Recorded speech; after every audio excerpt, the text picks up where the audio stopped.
A line of tornado-warned storms brought flash flooding, large hail, and damaging winds to eastern Iowa on July 11, 2025, with 109.2 millimeters, 4.3 inches, of rainfall reported in Davenport and 137 kilometers per hour, 85 miles per hour, gusts in Cascade. A series of severe storms affected eastern Iowa on July 11th, bringing very heavy rainfall, flash flooding, large hail, and damaging winds. The National Weather Service, NWS, issued multiple warnings, including a rare flash flood emergency for parts of the Quad Cities metro area. This elevated warning level is reserved for situations where flash flooding poses a severe and immediate threat to life and property. Unlike standard flash flood warnings, an emergency designation is only issued when rapidly rising water inundates structures, strands vehicles, and overwhelms drainage systems. In recent decades, while the region has experienced urban and river flooding, formal flash flood emergencies remain rare. Rainfall totals exceeding 51 millimeters, 2 inches, fell in less than 4 hours in several locations, creating widespread flash flooding. A flash flood emergency was issued for portions of the Quad Cities metro on the evening of July 11th due to rapidly rising water inundating homes and businesses.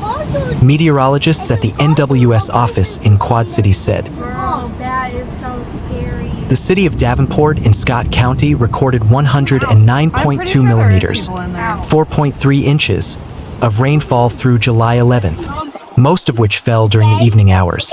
In nearby Bettendorf, rainfall totaled 88.9 millimeters, 3.5 inches. The rapid accumulation of rain led to urban flooding and impassable roads as Duck Creek overtopped its banks. Floodwaters inundated residential and commercial areas, prompting authorities to advise residents to avoid travel and move to higher ground. The flash flood emergency for Davenport was issued at approximately 17:26 local time, with numerous roads submerged and several routes rendered impassable. The same storm system also affected parts of Illinois, with Freeport in Stevenson County receiving 43.2 millimeters, 1.7 inches, of rain through July 11th. This occurred after the region had already received rainfall on Thursday, July 10th, with additional rainfall on Friday contributing to flash flooding. The storms also brought the threat of tornadoes and damaging winds. The strongest winds were reported in Jones, Dubuque, and Jackson counties, according to the NWS. Tornado sirens sounded during practice for the weekend's IndyCar races at Iowa Speedway in Newton on Friday afternoon after a tornado warning was issued for the area. Spectator video showed dark skies as an emergency announcement played over the public address system, advising people to seek shelter. Iowa Speedway may not provide adequate protection from extremely high winds, lightning, hail, or tornadoes. There is no basement or approved tornado shelter on the property, the announcement said. If no other safe option is available, as a last resort, the American Red Cross recommends getting into your vehicle, buckling your seatbelt, and keeping your head below the windows. Look what's going down the street. In addition to heavy rainfall, the storms brought the threat of tornadoes and damaging winds.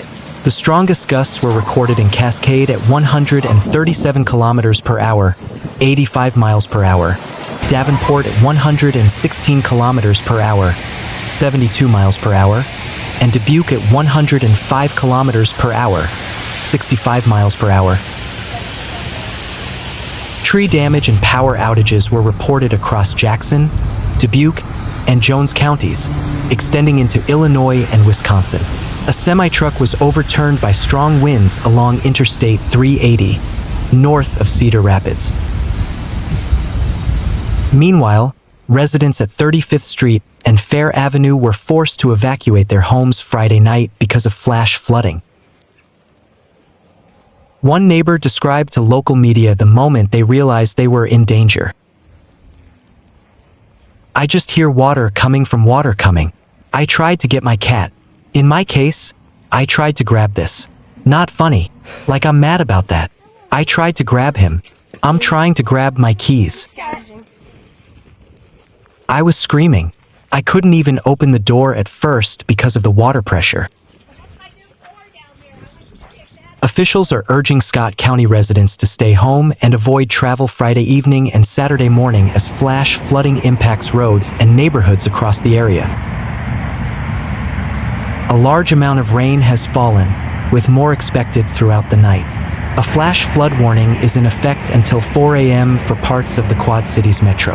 Storms Thursday night dumped rain in the region as well, with Friday only adding to that. This happened last night. Based on reports News 8 has received, areas around Duck Creek in Davenport sustained significant flooding. Residents at the Row on 35th Street were seen wading through water that came up to their waist and chest in some areas, working to clear storm drains. Power was out. Walking in floodwater can be incredibly dangerous if there is a downed power line or other debris in the water. Scott County emergency officials said anyone displaced from their home due to flooding should contact the Red Cross directly at 1-800 Red Cross 1-800-733-2767. A reception center was open at Cascade in Davenport, but it has been closed. American Red Cross of Illinois said they are assessing the community's needs as it is an evolving situation.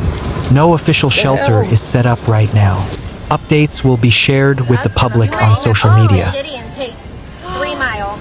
Community members are asked to stay home if they are safe to do so and avoid driving through flooded streets, especially in areas not typically prone to flooding. Emergency responders are prioritizing life-threatening calls. Residents are asked to call 911 only for immediate life safety emergencies. Officials say that residents should not call 911 to report property damage or flooding unless it presents a life-threatening danger. A flash flood watch is already in effect for central and eastern Iowa until 1 a.m. on Saturday, July 12th. In Des Moines, storms are possible through about 9:30 Friday night with the greatest chance of severe weather between 2 and 8 p.m. In western Iowa, severe threats will begin around 12:30 p.m. and remain until 9 p.m. near Atlantic. Storm chances will begin around 1 p.m. and remain until 10 p.m. In Waterloo, storms chances are greatest from about 2 to 7 p.m. Places like Algona, Fort Dodge, and Mason City are not expected to see any severe weather. Threats include tornadoes, hail, and wind gusts up to 70 miles per hour. Des Moines received a total of 1.77 inches of rain late into the night and Friday morning, July 11th, according to the Iowa Environmental Measurement. In the same time frame, Ankeny saw 1.28 inches of rain and Ames received 1.06 inches. In Des Moines, more than 32,000 Mid-American Energy Company customers were without power at one point during the storms. That number had dropped to less than 300 by 1 p.m. before additional storms arrived. The energy company had crews on standby in anticipation of powerful storms, its website said, and will continue to assess damage. Estimated restoration times are mid to late morning. The utility also reported about 1,400 customers without power in the Storm Lake area earlier on Thursday, but power was restored before 1 p.m. Severe storms that powered through central Iowa overnight brought down trees across the city of Greenfield. Greenfield recently commemorated its one-year anniversary since the deadly tornadoes of 2024. Sally Gruss, a Greenfield resident who had a tree fall over and block the road during Thursday evening storms, said the storm reminded her of last year. I kept hearing that, there was maybe tornadic activity going on. So that was really scary because we lived through the other one and had no damage. So I thought they're going to get the west side this time, Gruss said. Bruce said the city and volunteer fire department came out to clear the debris from her fallen tree at 1:30 in the morning. John Scheilberg, a Greenfield resident who lost a tree in his backyard due to the night's severe storms, said that the storm brought back painful memories. It brought back the real sorrowful memories of, we were out within about 15 minutes of when it went through, driving around, and people were in shock walking up the street, Scheilberg said. Scheilberg said he was thankful for the city's help removing debris that blocked the road in front of his home. They do a fabulous job. Yeah, of course. They have a lot of practice from last year, so yeah, that's good, Scheilberg said. A severe storm destroyed a barn, a garage, blew over crops, and bent a tree on a property in rural Dubuque County, where storms were reported to produce winds of up to 90 miles an hour. The farm with the storm damage is on Highway 151, about 2 miles east of Cascade. The property owners spoke with an Iowa's News Now crew who told us they were not home when the storms rolled through. Many corn and beans fields were blown over. In Cascade, there were downed trees in neighborhoods around town. Look at the size of that one! Holy shit! Oh yeah, that's definitely...